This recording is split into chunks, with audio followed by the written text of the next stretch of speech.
पवित्र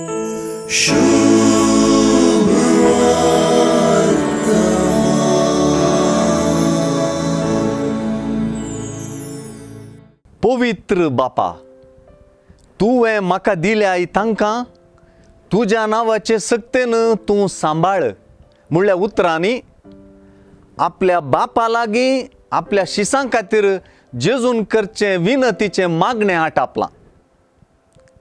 जायते रितीन पळयल्यार जुआंवच्या 17व्या अध्यायांत जेजूचे मागणें जेजूचो बाप जेजू आनी ताच्या शिसां मदलो विशेष संबंध परगट करता.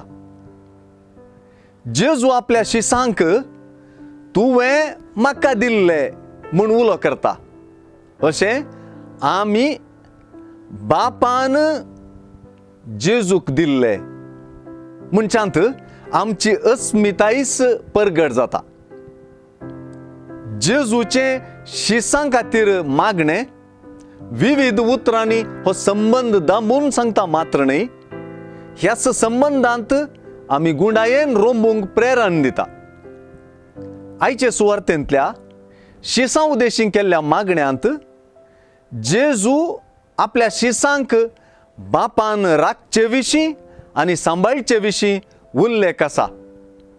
सुवार्थेंत आज दोन पावटी बापाच्या नांवाचे सक्ते मुखांतर जावच्या शिसांच्या रक्षणाक चड गुमान दिल्लें दिसून येता.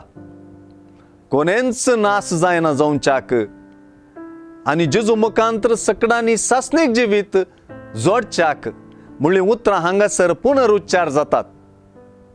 खेरीत तरान बापान आपल्या शिसांक राखशें आनी सांबाळीशें जेजून आपल्या बापा लागीं विचारचें आपल्या शिसांतय जेजूचो हुस्को व्यक्त करता. सर्व वायटांतले आपल्या शिसांक राख आनी सांबाळ म्हणून जेजूचे मागणें आपल्या शिसांक बापाक समर्पिता आनी तांचे खातीर बापाक आपलें बलिदान करता.